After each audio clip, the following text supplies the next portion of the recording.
Hello students, कैसे हैं आप सब। आई होप आप सब बहुत अच्छे होंगे। मैं हूं दिव्या और मैं आपका वेलकम करती हूं क्रेजी मैथ्स चैनल में। बच्चों, पिछली क्लास में हमने एक्सरसाइज 1.1 के क्वेश्चन नंबर 1 और 2 किए थे। आज हम इसी एक्सरसाइज का क्वेश्चन नंबर 3 करेंगे। ठीक है, तो चलिए स्टार्ट करते हैं। तो बच्चों, हमारा क्वेश्चन है, सोमवार को श्रीनगर का तापमान -5 डिग्री सेल्सियस था और मंगलवार को तापमान 2 डिग्री सेल्सियस से कम हो गया। मंगलवार को श्रीनगर का तापमान क्या था? बुधवार को तापमान 4 डिग्री बढ़ गया। तो बुधवार को तापमान क्या था? इसमें उसने हमें दो कंडीशन दी है। एक में उसने हमसे कहा है कि 2 डिग्री से कम हो गया। तो बताओ मंगलवार को तापमान क्या था। ठीक है, फिर उसने कहा बुधवार को तापमान 4 डिग्री सेल्सियस बढ़ गया है। तो बुधवार को तापमान कितना था?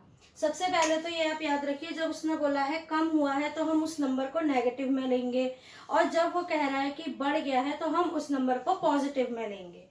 ठीक है, तो ये जो 2 डिग्री सेल्सियस है ये हमारा नेगेटिव में चला जाएगा क्योंकि कम हो रहा है, और ये 4 डिग्री सेल्सियस हमारा पॉजिटिव में जाएगा क्योंकि ये बढ़ रहा है। पहले हम निकालेंगे कि मंगलवार को तापमान कितना हुआ। ठीक है, तो चलिए स्टार्ट करते हैं।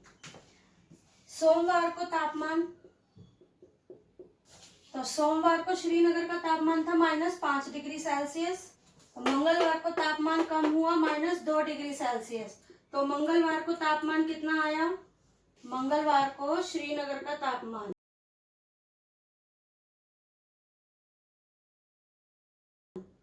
क्योंकि ये घटा है इसीलिए माइनस में है। तो पहले कितना था? 5 डिग्री सेल्सियस। अब ये कम हो गया 2 डिग्री सेल्सियस।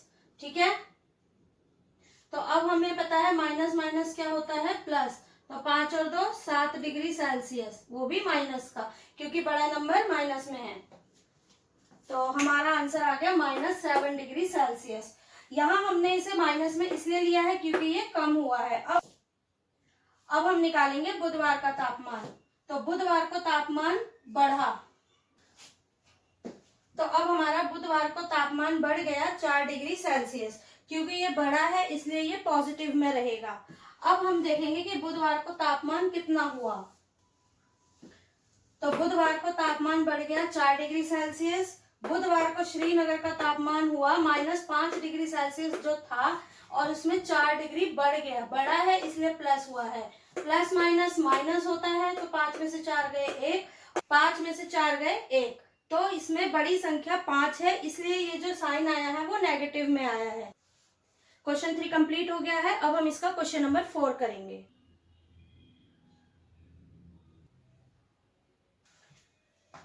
समुद्र तल से 5000 मीटर ऊपर हवाई जहाज है और समुद्र तल से 1200 मीटर नीचे पनडुब्बी तैर रही है। तो हमें अब बताना है इन दोनों के बीच की कुल दूरी। तो हम इसमें क्या करेंगे, जब भी हमें दो अलग अलग दूरी दी हुई है और उन्हें एक साथ बताना है तो हमेशा क्या करेंगे? ऐड करेंगे।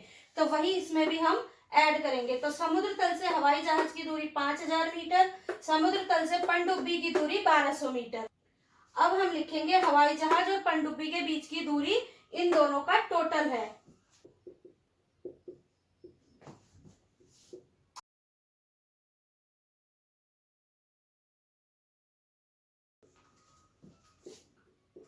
पांच 5000 जमा 1200 मीटर।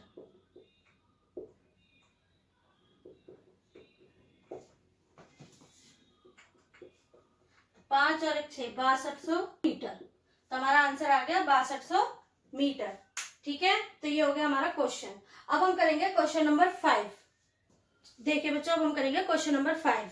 मोहन अपने बैंक खाते में 2000 रुपए जमा करता है और अगले दिन 1642 रुपए निकाल लेता है।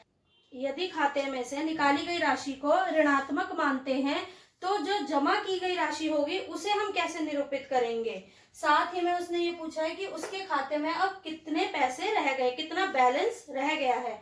तो बच्चों, जैसे आजकल तो सबके ही अकाउंट्स खुले हुए हैं, चाहे बच्चे हो या बड़े।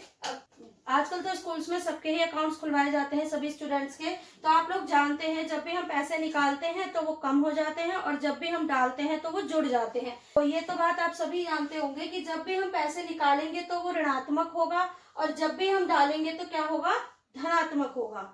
ठीक है, जब भी कोई चीज हम निकाल रहे हैं तो वो कम ही होगी, इसलिए उसे हम घटा यानी ऋणात्मक मानते हैं, नेगेटिव मानते हैं।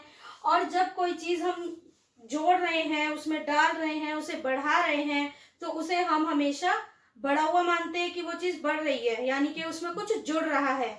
जुड़ रहा है मतलब जमा हो रहा है, पॉजिटिव में आ रहा है, धनात्मक आ रहा है। ठीक है, तो इसीलिए हम किस में, तो हम खाते में जमा की गई राशि को कैसे निरूपित करेंगे, धनात्मक। खाते में जमा की गई राशि को, हम खाते में जमा की गई राशि को धनात्मक संख्या से निरूपित करेंगे। अब उसमें इसने क्या कहा कि 2000 में से 1642 निकाल लिए हैं। 2000 में से 1642 निकाल लिए हैं, तो कितने बचे। अब बचे कितने हैं वो तो ऐसे पता चलेगा कि जब हम उन दोनों संख्याओं को घटाएंगे, क्योंकि पैसे कम हुए हैं। कम होने का मतलब है कि हमें घटा करना है। तो चलिए स्टार्ट करते हैं। बैंक खाते में जमा की गई राशि रुपए 2000, रुपए 1642।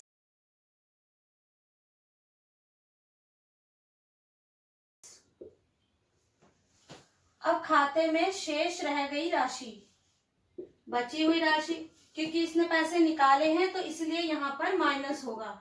2000 में से 1642 माइनस कर देंगे।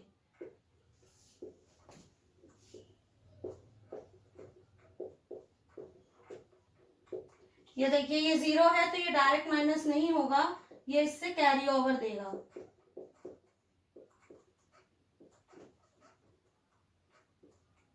ठीक है, इसने इसे कैरी ओवर दिया, इसने इसे दिया और इसने इसे दिया। 10 में से 2 गए 8, 9 में से 4 गए 5, 9 में से 6 गए 3, तो हमारे बैलेंस बच गया 358 रुपए। ठीक है, दोनों को हमने माइनस कर दिया। अब यहाँ उसने ये भी पूछा था कि खाते में जमा की गई राशि को कैसे निरूपित करेंगे। तो जैसे हम जब निकाल रहे हैं तो पैसे कम हो रहे हैं और जब डाल रहे हैं तो पैसे बढ़ रहे हैं, तो उसे हम धनात्मक संख्या से निरूपित करेंगे। तो यहाँ हम आंसर देंगे खाते में जमा की गई राशि को धनात्मक संख्या से निरूपित करेंगे। तो ये हमारा क्वेश्चन नंबर 5 कंप्लीट हो गया है। तो आज हमने एक्सरसाइज 1.1 का क्वेश्चन नंबर 3, 4 और 5 कंप्लीट कर लिया है। आप इन्हें और अच्छे से घर पे प्रैक्टिस कीजिएगा और आई होप आपको ये अच्छे से समझ भी आए होंगे। कोई भी प्रॉब्लम है या कुछ समझ नहीं आ रहा है तो आप मुझे कमेंट सेक्शन में कमेंट कर सकते हैं। और अगर आपको वीडियो अच्छी लगी हो तो प्लीज लाइक, शेयर और सब्सक्राइब जरूर करें। Till then bye bye.